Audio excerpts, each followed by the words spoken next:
What is up, YouTube? All right, so I'm going to do a little explanation as to how the sled was running, where I got it today, and where it's at now. So I done the 800 carbs. I put my homemade AirPods in. I had set the carbs to factory spec on on the front of the carbs. So right here, on this side, your fuel screws right here. So I set that to 1.5, and then on the 800 ones, you actually have an air idle mixture screw that like goes on the front of here, and it goes on an angle, and it has a spring and this little jet right here. That guy. Well, I set that to 1. So if honestly, if it idles fine, just leave that at 1, and then mess with your big setting that's on top here, your big screw for your idle. So once you get that like one on the side with the spring and it's idling okay, then set it to 15 to 1700 with this one. And then yeah, so it was just spitting and sputtering, couldn't figure it out, messed with the needles, messed with the air setting screw, blah blah blah blah. And then I'm like, well, now I'm going to just take it from the 1.5 turn that everywhere says to set your fuel mixer screw, and I put it all the way in, and I just backed it at 1 full turn, and it's still over fueling. So yeah, I'm not exactly sure what to do from here, but it does clear out. It does clean out. So I just got to figure out what I got to do here to get it to stop overfueling at that point. Yeah. So I'm thinking I'm just going to mess with that air fuel mixture screw until it's like I'll give it the throttle and it'll be like, blah, blah, and then you'll be like, wing, wing. So you're like clearing the fuel out. Like it's almost like it's preloading a bit.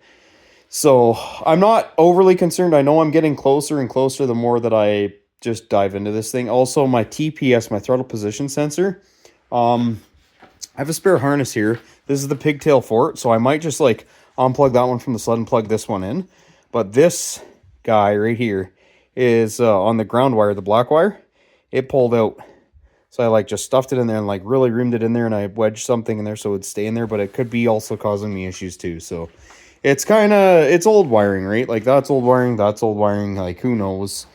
And it's right here. Like I can just unclip it, and yeah, probably I will probably just freaking snip it off, because this one's actually longer than the one that I have on the bench. So I just need this cut to like way back there, and then cut it and make the connection back there, so that, because it's really stiff with these have been added, they've been reattached right here, and then it puts stress because they go like this and then like straight down into the TPS sensor. So yeah, so it's just a little bit of overfueling issues now versus before. It was I was checking the plugs and it was like they were getting too much, like it was leaning out. So then I figured that out with the needle position on this. I use the 800 needles. They seem to be tickety-boo. But on your position, if you got the clips on your, it's not really, sorry, it's not focusing. So yeah, on the middle position, there we go. Now it is that I'm not touching it. So go away, socket. Right on, yeah. The middle position on here is where I got it set to. And I went up and down, and no matter what I did, it would just make it worse. It would like pop, pop, pop, pop, and it wouldn't go. And then it would go and pop, pop, and then go and pop, pop. And the middle position was like happy medium. And then, like I said, I think I just got to go play with my fuel mixer screw. That is these guys right here. Yeah, so I gotta mess with these a little bit, I think. They see, yeah, like I said, they say on every standard thing for the RMK 700s that it's 1.5 to 2 turns out. So you go all the way in lightly seated, and then you'll back it out 1.5 or 2 turns. But I went all the way back in from what I think I did. I was like, my hands couldn't really reach in there. So, and then I think I went all the way in 1 full turn back. So I'm getting close. I definitely am. Like, it overfuels for sure. And then the more you ride it, it clears it out, right? It's just the initial startup, I think, preloads it. So I'll show you what I'm talking about. Here, I'll even half choke it.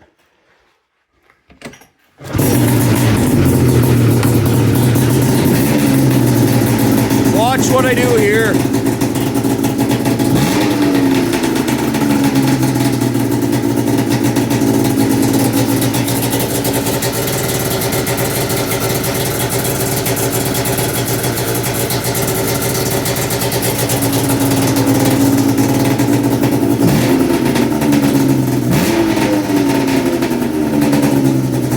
not doing it.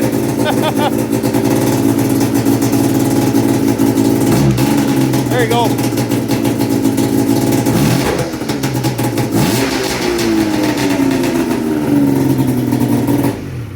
Yeah, so it's like you heard when I went like that one time, it was like, bleh. So I'm thinking it's either this guy, because it's kind of maxed out there, but you look down here. I'm just going to grab my needle pad here. Now it's getting a little smoky versus the very second you start it. So that's pretty good. I am running, if you guys are curious. Whoa, there goes my helmet. I'm running this iPhone strawberry scented. It is the anti-smoke stuff, and it is synthetic, but I run this in my sleds, and I run the semi-synthetic in my dirt bikes. But we'll get down here and kneel down, kind of show you what I'm talking about and dealing with. Oh, all right. So, yeah, I will definitely be changing that throttle position pigtail. So you can see, right? So you'll see that cable there. Anyways, you'll see it move. You'll see what I'm talking about. I'm thinking that the carb bracket is hitting the carb cable end, and it's not. Like, I feel like that has to be, like, that's all the way down, right? And I think that just rattled down because I forgot to tighten it. So I just need to, like, lift that halfway, this piece, back it out like halfway where it was, and it should improve that, and then tighten those nuts. I forgot to do that entirely, so I didn't feel like it was getting, I think that's part of it too.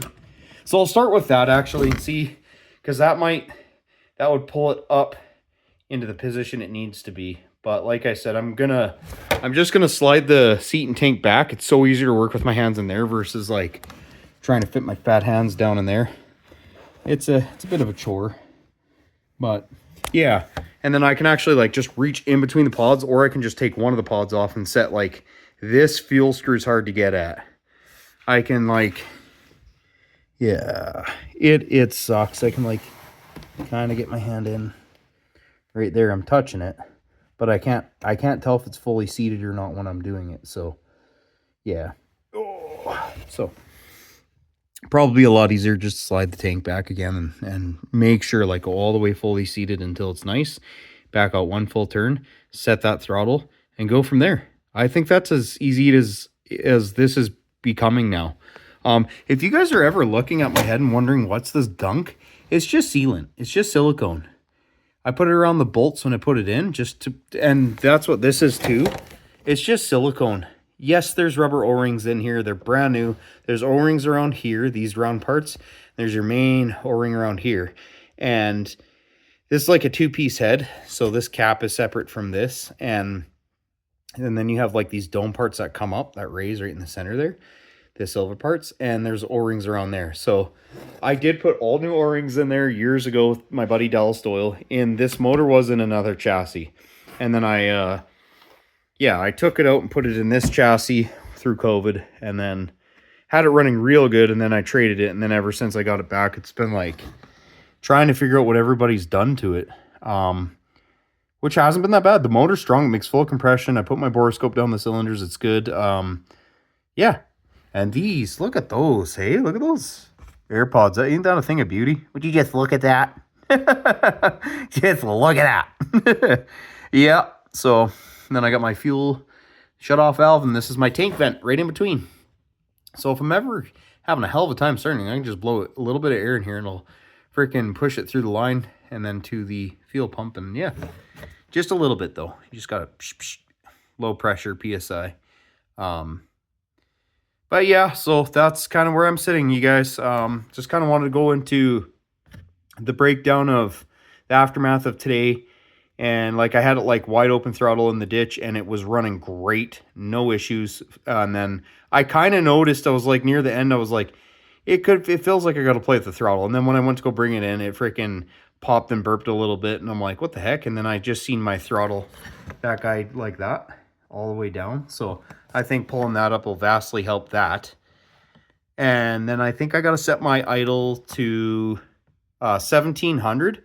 Because my electronic reverse, I hit the button, my perk button right here. I hit this guy for the reverse, and it doesn't always work. So I think your idle exactly has to be like around 1700. And then the overfueling probably isn't help either. So yeah, a couple things I got to square up, but she's getting there, you guys. Like, she is running pretty darn good. I got to take my woman and my son out for a ditch rip on this thing, a nice little ride, boot scoot. And yeah, it was a blast, you guys. It was fun being able to take my family out for a ride on this thing.